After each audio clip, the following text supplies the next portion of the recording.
All right, so there's been a lot of conversation around the topic of online versus offline tournaments and PC versus console tournaments. There was a video done by Ernesto Lopez that I saw a little bit ago, and then also I was reached out to by Big Syph to talk about this topic as well. So I figure we should go ahead and talk about this topic.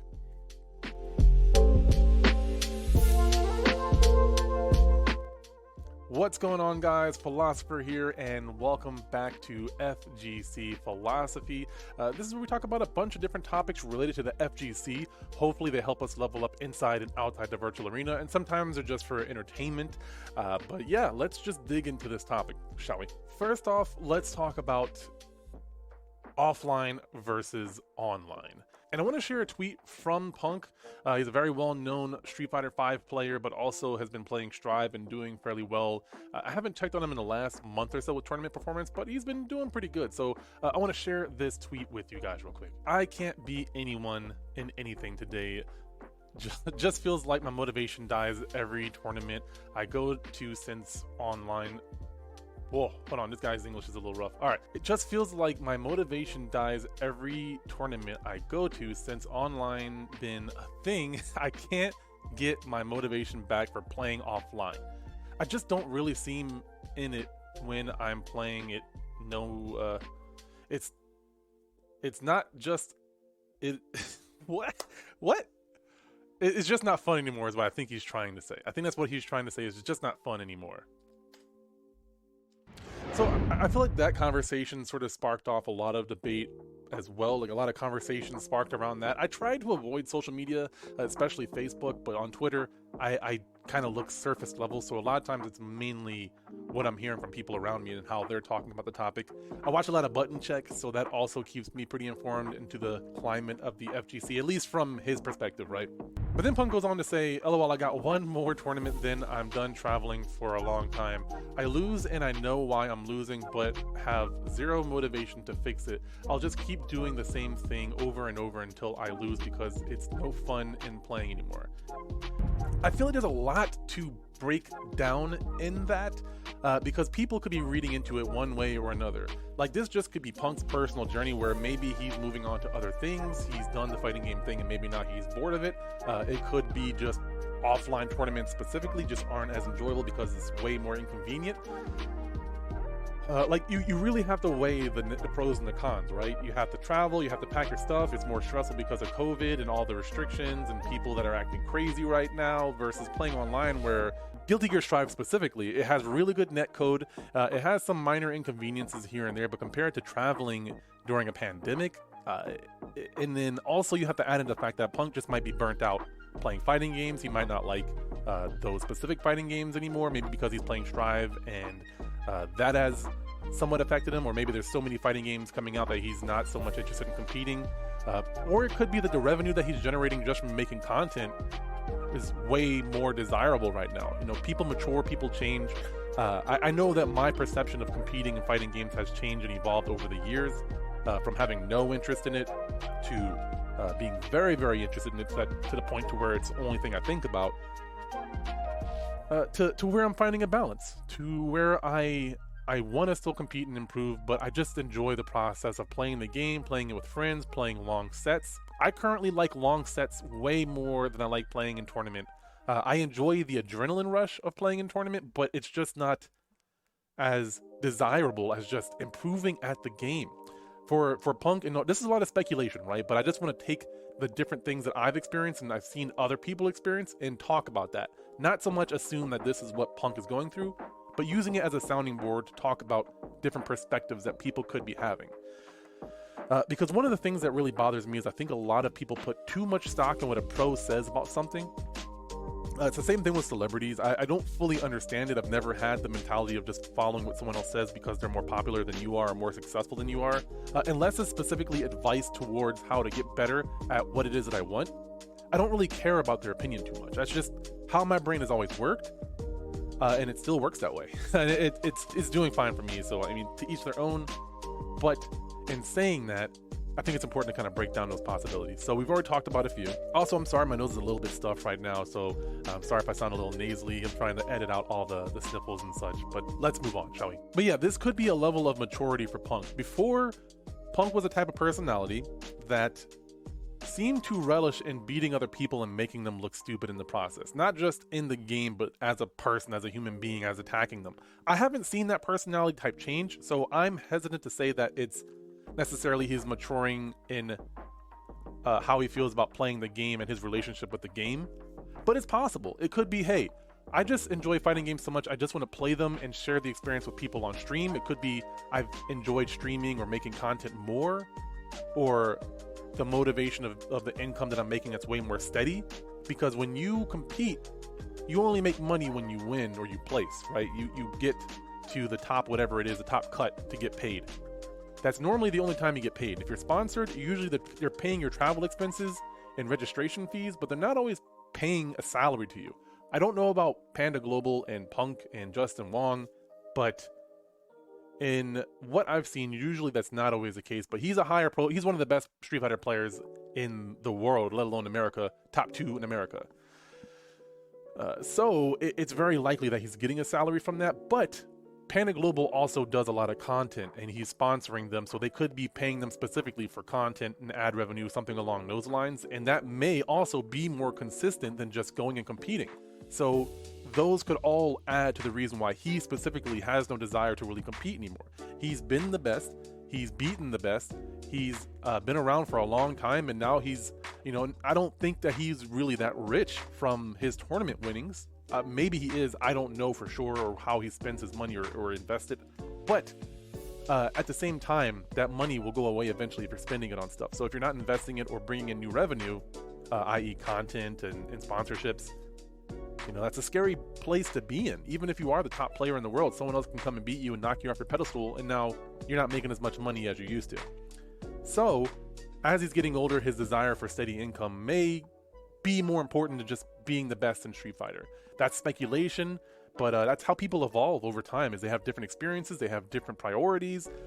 So I don't know, for me personally, if his point of view really adds to the discussion of, offline versus online being better. But I do think there is something to see in there where it's like, okay, for him, is it worth the effort, right? Is it worth traveling? Is it worth putting yourself in danger with COVID and pandemic and crazy people right now? And finally, you have games like Strive that have good netcode. I don't know about Undernight or what's the other game? Melty Blood. I don't know much about Melty Blood's netcode. I've heard mixed things about it. But I enjoy Strive. I've done a couple of online tournaments. There's nothing that really can replace an offline tournament to me, but that's if it's somewhere you're comfortable, right? I go to my locals, I feel comfortable. I know most of the people there, I know the owner of the venue. I'm comfortable being there because I know the people there got my back, and if there's a crazy person, then we'll do our best to respectfully handle that. But when I go to, Frosty Faustings, for example, I'm excited to go there. I got the hoodie on from, was it 2020, the last one that I went to and got to commentate. Also, thank you, Elvin Shadow. I appreciate you letting me commentate Marvel. That is a highlight for me to stream for Team Spooky. So thank you for that. I appreciate that. And hopefully, if I get the acceptance of going commentating again, then I'll be at Frosty's. But if I don't get that, then I probably won't be there. For those who've been asking me, I didn't really give you a solid answer. But yes, there is that stress. And while I personally have always experienced great things from Frosty Faustings, other than the fire alarm stuff, if you know, you know. If you don't, you don't. But I've always had a great time at Frosty Faustings, and at the same time, now that so much political and social conflict has been bubbling up to the top, I've become a lot less comfortable with being around people that I don't know as well as I'd like to, or just don't know how they are. I'm a pretty non-judgmental person, but I can't always control how other people perceive me and my opinions, and I just don't really want to put myself in that situation right now. Plus, I have a son, so I don't want to bring back COVID. We're both vaccinated, but my son is like younger than 5, so he can't get vaccinated yet. So there's that added risk of endangering those around me because I might bring it back with me, right? If I don't handle it properly, and there's always new science being developed. I'm not trying to be overly paranoid, but I'm also trying to be responsible. And it's hard to be responsible when you don't know the steps, the parenting steps or the spousal steps to handling a pandemic properly, but still living your life, right? I think we should still try to the best of our ability live our lives. We have that privilege right now, so we better take advantage of it, but we also still need to be responsible. But that's, it's almost an aside, but the pandemic is a huge part of why online tournaments are as popular as they are. I think that the pandemic also exposed an issue with our standards of fighting games, right? And there's two things here, and I'll segue into the other topic, which is PC and console. But a lot of people have been playing online, and a lot of people have been playing on console. Mainly, I would suggest, because a lot of streamers, it's easier to stream on PC. You can get a capture card and all that kind of stuff, but it's just extra steps. If you just boot up your software, boot up, your streaming software, boot up your game, and have your camera hooked up, it's good to go. But you have to double check your capture card, and you have to make sure the feed is good, and you have to have a third monitor or lose a second monitor to have that on there. So it's more of a hassle. It's doable. It's not that bad, but compared to just playing on PC where it actually performs better anyway, if you have a good enough PC, why go through the extra steps? I've been playing on PC since halfway through Street Fighter V's life cycle, and I haven't really played on console except for tournament. Like, it's a tournament setup at this point. I play my single player games and other multiplayer games on PS4, and I rarely touch it nowadays. I play all my fighting games on PC. I work on the nights that I have locals, so it's very much not a point for me to bring my stream setups anymore. I'll bring an extra monitor when I show up because I have several monitors. But yeah, when it comes to consoles, I personally think PC is just better. But we're talking about console tournaments versus PC tournaments, which would be mainly in person, right? That's kind of a different conversation, and I'll circle back to that in a little bit. But to put a cap on the PC, the online versus offline, I think we have to look at where we are right now as a nation, and maybe as a world. It's more dangerous and more risky to do in-person tournaments, and that's just the nature of how things are going right now. That's where we are, and we have to acknowledge that. We haven't completely conquered the pandemic. The reasons, you can pick your own. I'm not really going to get into the politics of it right now, but that said, that's where we are, and it's just safer and smarter to play on online tournaments if your game can support that, especially if you're a higher level player where there's still big prize pools. So you don't have to travel anywhere, you don't have to do anything, you don't have to, if you're going overseas, make sure you have your vaccinations and your passports. It's just way more convenient, and if you can't acknowledge that, then that's on you. But if it's not your thing, that's fine too. If you want offline tournaments, then do that. I recommend making sure you're safe, that you're being responsible, that you're not, invading anyone else's privacy or space or anything like that. But that's how I feel about it. Right now, I don't really have much of a desire to travel myself for tournaments. I do have a desire to travel because me and my wife just love to travel, and going to different tournaments has been that outlet for us. We'll go to locals, but we'll also we'll go do our own thing, right? We'll meet up with our friends, we'll have fun, I'll play sets, I'll stay up playing games, but I make sure we go out and do something and see some sites that have nothing to do with FGC.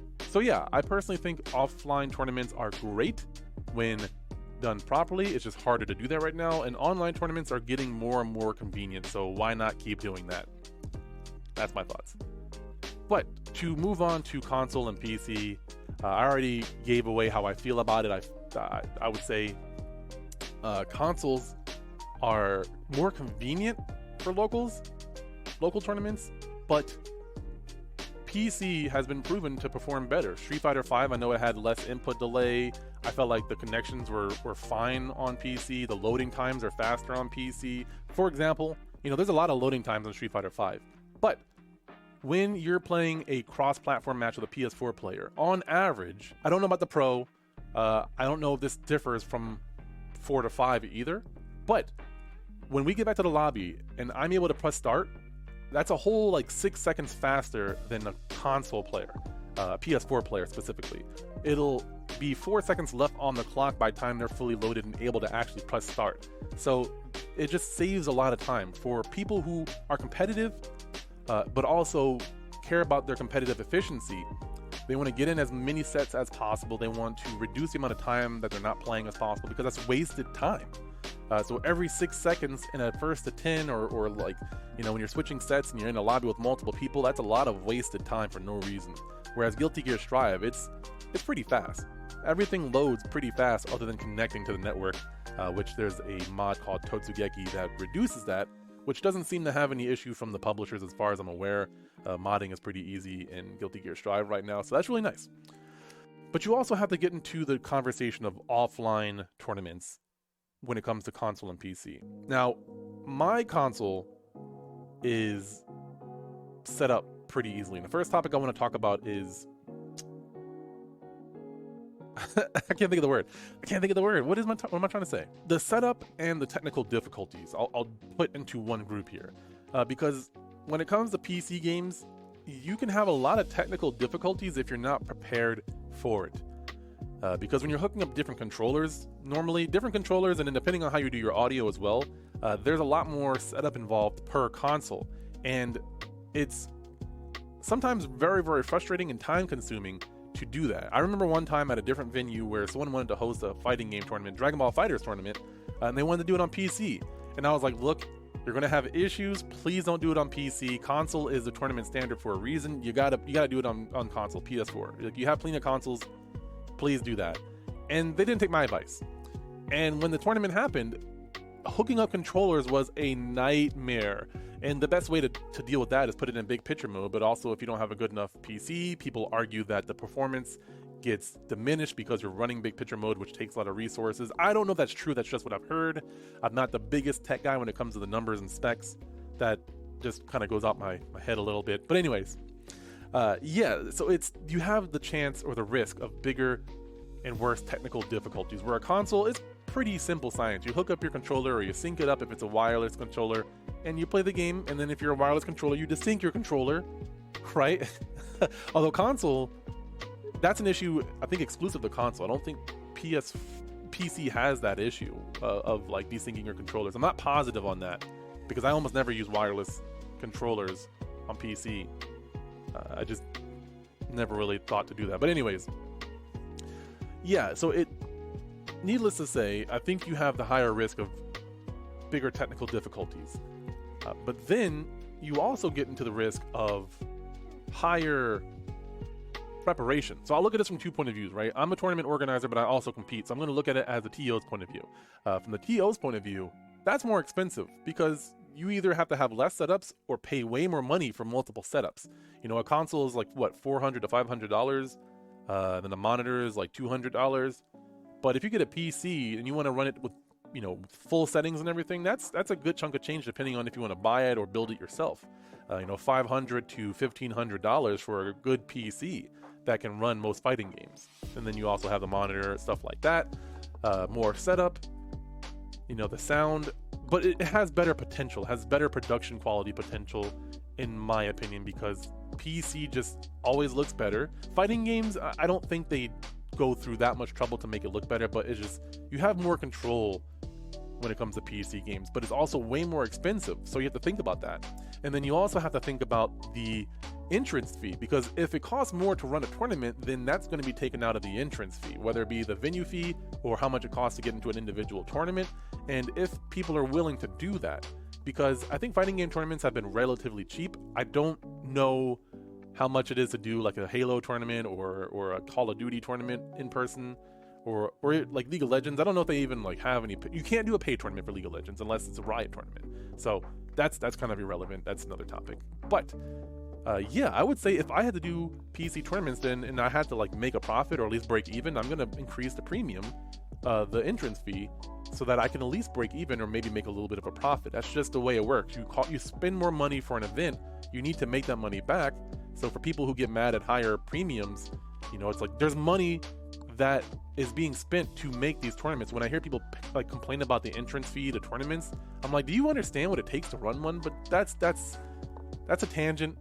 That's a rant that I don't want to go down. But I get mad when people don't respect TOs, and then they just assume and make up stories rather than actually getting the inside scoop as to why the price is so high or why whatever. I hate when people just make assumptions without knowing anything. They just think they can like mind meld their way to understanding how someone else thinks. But anyways, yeah, I do think that in the future, PC tournaments are going to be potentially the way to go. But right now, because of the whole FGC is poverty thing, it's hard to believe that's going to happen unless we have some outside investors. And then if that happens, then we lose control of what the FGC looks like, at least when the tournaments are being run. So unless people from the FGC are going to step up and put money into it and learn how to manage their finances so that we can have better tournaments by us, for us, we got to look externally for our sources of income. And that means that they're going to come with demands because they want what they want and they're going to get it from us if we want to make money and get money from them. So that's just how business works right now in this current structure. And if you're going to complain about it, you're just wasting your time. But there's another thing I want to talk about, which is the Steam Deck. Now, me and a friend did a podcast on a separate show, on a separate podcast, did an episode on a separate podcast and talked about PC. It was a different topic, but we got into the topic of the Steam Deck and the technology that comes with that. Now, I do think that Steam Deck makes it potentially way more affordable for tournament organizers to run their tournament at a seemingly even price to what they're used to, because I think a Steam Deck is going to be about the price of a console. And it's basically like a Switch where you can dock it and you can hook it up to stuff, but it's a PC. So it's going to have, I think it's Linux based, but one would assume it'd be a lot easier to hook up controllers to it. I believe the dock is going to have USB ports and stuff like that, so you can hook it up, and then it's going to have HDMI outs, which means you can get a capture card and a splitter so that you can route one to the TV and one to the stream setup. So it seems to alleviate that question of console versus PC, where it looks like PC is answering that question, or Steam is answering that question for us, where it's like, nah, it's going to be PC, and here's how.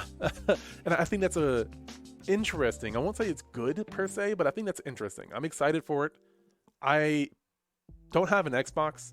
I don't see a reason to get consoles anymore nowadays, to be honest with you, because I can still play PS4 games on the PC. So I just do that. So for me, I think that it's PC in the future, but right now we're still kind of console. But maybe by the time we're done with this pandemic, it might be more of a PC. And I think the Steam Deck is going to answer that question. Now, I don't think, to recap here, I don't think offline tournaments are going to be replaced by online tournaments. Those are just two different atmospheres, and people want different kinds of atmosphere. Now, if you're an introvert or you hate to travel and you're very paranoid because of the pandemic, online tournaments are for you. But if you're very much an extrovert, you need to be around people, you're energized by social interactions, you just prefer offline more, then that's for you. Because I think a lot of people are trying to say, like, they have this really bad habit of making one the better one instead of just putting them in different categories. Offline tournaments are offline tournaments, and online tournaments are going to be online tournaments. Unless social interaction is completely banned in America, there's never going to not be a need for offline tournaments.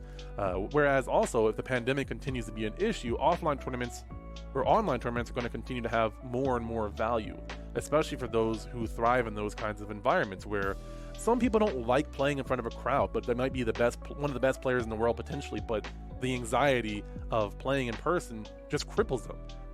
And they want to play online, and they want that scene to be supported. So I think there is a chance that when the pandemic is handled, offline tournaments might be, again, the king, and online might not be prioritized. But I don't think that'll be the case. I think it'll be more of a 50-50 sort of thing where it'll level out, because tournament organizers are going to still see a value in online tournaments. Other tournaments do this. League of Legends, Rocket League, Valorant. Most games have good netcode and they have online tournaments because it's just simpler to do it, and they can still have a great production, and they can have it be qualifiers to end up somewhere in a local place, but they can host bigger and broader tournaments to the world, or to the region, and then have everyone collapse in a local, sort of like EVO, where it's like everyone would potentially, compete online to get into EVO, and then the top whatever would actually be invited to EVO to compete. So it just allows for a bigger story, because you have the online story merging into the online.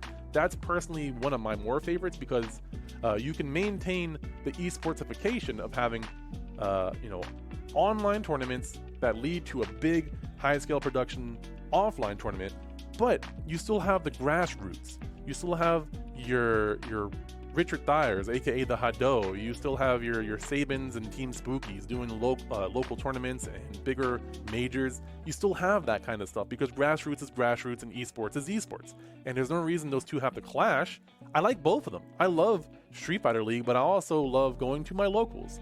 So I want people to do what they like and stop shitting on things they don't like, because I like offline tournaments and I like online tournaments, and I don't want either of them to go away. If you don't like one of them, then just focus on the one you do like and stop shitting on the one that you don't, because you don't have to. Ignore the people who are the haters and stop being one of them yourself because you feel vindicated to respond to what someone else is saying stupid. It's a dumb cycle. Just break the cycle, do what you like, and then don't focus on what you don't like. And unless it's detrimental to your existence, stop trying to fight it, right? That makes sense. Am I making sense to you guys? Let me know in the comments down below what you think about all this, because I have said enough on this topic. I appreciate it. Again, Big Scythe for reaching out to me and asking this question. I think the last thing that he asked that I want to address is, with the question coming up all the time, what could the community do to get past the debate of offline versus online? And to recap, I already said it. Focus on what you like and stop focusing on what you don't like. And we don't have to have this debate because they're both cool, they're both great things, and they both have a need in the FGC, especially online tournaments right now during this pandemic. So there shouldn't be a debate. If you're one of those people that is like that for whatever reason, I don't understand you, but stop it. Stop it. Do what you like and stop hating on the things you don't like, okay? That said, thank you guys so much. I'm gonna get out of here and I'll see you all in the next one.